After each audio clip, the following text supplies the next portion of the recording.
Hello two family, સ્વાગત છે તમારા નવા બ્લોકમાં. જો મોકો વૈયા ગયા, હું દેખાડવા તમને આવતો હતો. પહેલાં તો હું આ ગીત બંધ કરી દઉં, નકર છે ને કોપીરાઇટ આવશે, એટલે કીર્તન પહેલાં બંધ કરી દો. અને મારા મમ્મી તો અત્યાર દિના છે ને શાક શું કહેવાય બોલો જ કરી. હા, સોળી અત્યાર દિના બોલે છે. હજી વાગ્યા છે 10:15. અને મારા પપ્પાએ તે સોળી ફોલતા હતા પણ વૈયા ગયા. ફોલતા હતા ને તમે સોળી? નતા ફોલતા? નહીં, નહોતા ફોલતા. બપોરે ફોલવાનું છે. હા, બપોરે ફોલવાનું છે. તો હવે છે ને હવે દાવી છે અમે દુકાને, કારણ કે દુકાને થઈ ગયું છે મોડું. હમણાં દરે 10 વાગી જાય છે. મારા પપ્પા હમણાં ઊભા નથી થતા ને એટલે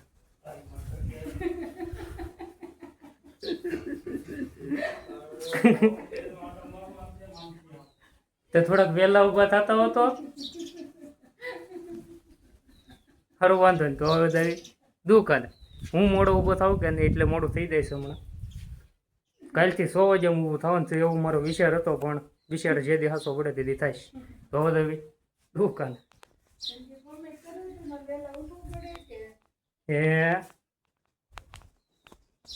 તો જો 1 મિનિટ, મારા મમ્મી કે પેલા સાંભળો. તમે બોલો, થોડોક તાણી બોલજો, તમારો અવાજ બહુ નાનો છે.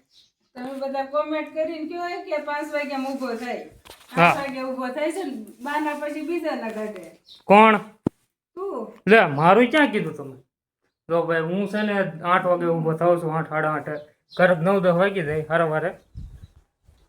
એટલે તમે કોમેન્ટ કરજો, મારે વહેલા ઊભું થવું પડે કે સાંજે મોડે સુધી જાગું કે નહીં. એટલે મોડું થઈ જાય પણ જાગી દઉં. શું પા? હાલો તો દાવી દુકાન.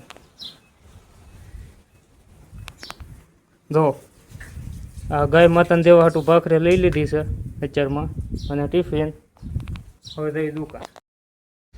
જો તો અત્યારમાં દુકાનમાં કચરું કેટલું પીડ્યું તો હજી આપણે વાળવાનું છે. તો પહેલાં છે ને હું વાળી નાખું, પછી આપણે તો એક પંખો અત્યારમાં આવી ગયો, અને આ પંખા હજી આપણે બાંધવાના છે ઓલા મશીનમાં આમાં. તો હાલો તો આ બ્લોવર છે, આપણે બ્લોવર બધે મારી દઉં હું પહેલાં. હવે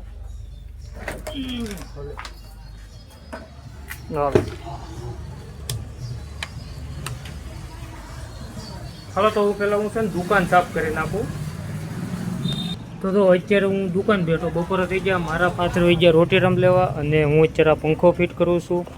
તો બપોરે કરી આવે. જો વરસાદ આવે એવું લાગે છે તમને? વાદળા તો છે કાલની ઘોડે. તો એવું લાગે કે દર બપોરે વરસાદ આવશે. ચોમાસાનું હું ગમે એક નક્કી હોય ને કે બપોર પછી આવશે, બપોર પહેલાં આવશે. તો મને એવું લાગે કે 2 થી 3 ગાળામાં પાછો વરસાદ આવશે. સાંટા 4-5 સાંટા, 7-8 સાંટા. સારું, વાંધો નહીં. વરસાદ તો એનું કામ કરશે, વાવણી એનું કામ કરશે. તો હવે હું અત્યારે મારું કામ કરું. આગળ બપોર જવાનું છે જમવા ત્યારે. તો પહેલાં છે ને આ પંખો ફિટ કરી નાખું, કારણ કે આગળ લેવા આવશે. મારા ફાધર હોય ગયા રોટી રમ લેવા, એ આગળ લઈને આવશે.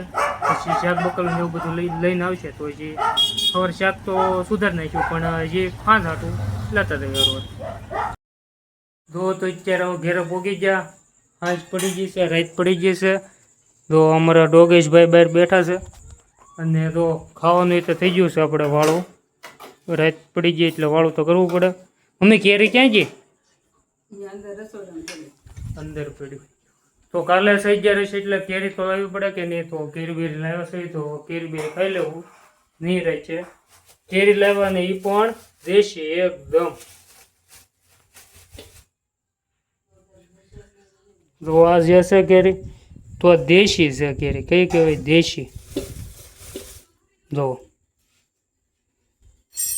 દેશી દેશી કહેવાય ને, તો મને કોમેન્ટમાં જણાવી દેજો કે દેશી છે કે બીજી કોઈ છે. અને કાલ પછી અલગથી બીજી કેરી આપણે ખાઈ લેવું. અને કાલે આપણે બગદાણા બાપા સીતારામ ધામે ગામ ધવાડો બેન છે. મમ્મી તમે ગામ ધવાડામાં થવાના? નહીં દઉં તમે રિંકલબેન? કારખાને લઈ જવાના કે આમનમ જવાના? આમનમ. કાલે રજા છે, તો કાલે રજા છે એટલે શું કહેવાય, ગામ ધવાડામાં અમારા બેન જાહે. મારા મમ્મી નથી જવાના, અને મારા પપ્પા અત્યારે મંદિરે પૂજા કરે છે. એટલે એ આવે એટલે એને પૂછી લેવું તમે જવાના? હું તો નથી જવાનો. પછી નક્કી ન કહેવાય હું બ્લોગ બનાવું એટલે નક્કી ન કહેવાય. બ્લોગ બનાવવાનું મન થાય તો હું ભાઈ હોતે તો નક્કી ન કહેવાય. સારું વાંધો ને તો હવે હું અત્યારે છે ને વાળું કરી લઉં. ઓલી તો અત્યારે તો આપણે આ ખીર ખાવાની છે. મારા મમ્મી તો એકલા ખીર જ ખાય છે અને ભાખરી ને કાંઈક શાક કહીશે તો હવે હું પેલા ખાઈ લઈશ નહીં રહે છે. કાલે આશ્રમે ગામ ધોવાડો બેન છે તો તમે જવાના?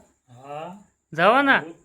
તો અમારા રિંકલ બેને જાય છે, મારા મમ્મી નથી જતા અને મારું નક્કી નહીં.